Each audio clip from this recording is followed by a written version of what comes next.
இந்த கொஞ்ச நாளாவே சமூக வலைத்தளங்கள்ல, சோசியல் மீடியால சின்ன ஒரு ஹெட்லைன் வச்சு ஒரு நியூஸ் போடுறாங்க. வைரத்தை தான் இழந்து விட்டோம், தங்கத்தையும் வென்று விடக்கூடாது அப்படின்னு சொல்லிட்டு. அது ஒரு கம்பேரிசன் மாதிரி. கேப்டன் விசஸ் வேற ஒரு தலைவர், அவரும் அரசியல். அந்த கம்பேரிசன் சரியா? கேப்டனுடைய பேச்சு, கேப்டனுடைய செயல்பாடு, கேப்டனுடைய அணுகுமுறை, கேப்டன் தொண்டர்களை நேசிக்கும் விதம், இதுக்கும் இப்போ உள்ள தலைவருக்கும் உண்டான வேறுபாடு சரியா? கேப்டன் எப்படி இருந்தாரோ அதே மாதிரிதான் அப்படியே இருக்கணும்னு அவசியம் இல்லை. ஆனா எல்லாரும் கேப்டனை தான் இழந்துட்டோம், இந்த தலைவரை இழந்துடக்கூடாது அப்படிங்கிற ஒரு ஹெட்லைன் வச்சு போடுறாங்க. இப்போ சமீபத்துல இருந்து ஒரு 2-3 நாளா கேப்டனுடைய நிறைய வீடியோஸ்கள் வந்து சோசியல் மீடியால வைரல் ஆயிட்டு இருக்கு. பழைய வீடியோஸ் எல்லாம் ஒரு கட்டுக்கிடங்க கூட்டம். நடிகர் திலகம் சிவாஜி கணேசன் மறைவு அப்போ ஒன்மேனா ஒரு சிங்கம் மாதிரி உள்ளுக்குள்ள இறங்கி, அந்த கூடத்துக்குள்ள இறங்கி துண்டை வச்சு வீசி வீசி வீசி வீசி அத்தனை கொடுத்து அப்படியே சரிப்படுத்துறாரு. அப்படி ஒரு தலைவர், அவருடைய ஒவ்வொரு கிளிப்பிங்ஸும் பார்க்கும்போது இப்படிப்பட்ட ஒரு தலைவரை நம்ம இழந்துட்டோம் அப்படிங்கிற மாதிரி. வைரம் இவரு, தங்கம் அவரு. வைரத்துக்கான அத்தனை குவாலிஃபிகேஷன் எல்லாமே இவருக்கு இருக்கு. தங்கம் ஏன் அப்படி இருக்குன்னு தெரியல. அந்த வீடியோஸ் வருது பாருங்க. எங்க தலைவர் வந்து மீட்டிங்ல பேசுவாரு. அவர் அந்த மீட்டிங் முடியும் போது, எங்க தலைவர் பேசணும்னா மீட்டிங் முடியும்.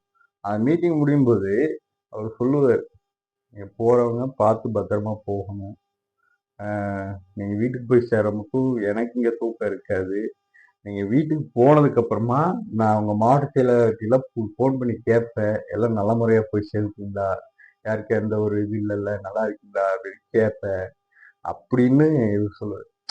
எங்க தலைவரை வந்து ஒரு இது மாதிரி சித்தரிச்சு, சாப்பாடு இருக்கு, எங்க பிரிச்சு தராங்களோ அங்க போய் வாங்கிக்கிட்டு பத்திரமா போன எனக்கு தூக்கம் வர வெயிட் பண்ணிக்கிட்டே இருப்பேன். ஜாக்கிரதை, நீங்கெல்லாம் இளைஞர்கள் எல்லாரும் பாதுகாப்போட போகணும். சத்திரியன்கிற வீரன் சத்திரியன் விட சாணக்கியனாக இருக்கணும், மறந்துடாதீங்கன்னு சொல்லி அவரு ஆரம்பத்துல 2005 கட்சி ஆரம்பிக்கும் போது சொன்னது அவர் இப்போ உடம்பு சரியில்லாம இருந்தப்ப கூட அவர் வந்து ஒரு மாதிரி சொல்லுவார். அதாவது அவரோட வாய்ஸ் எல்லாமே டல் ஆயிடுச்சு. அப்ப அவர் சொல்றது கூட மீன்ஸ் போட்டு கலாய்ச்சாங்க.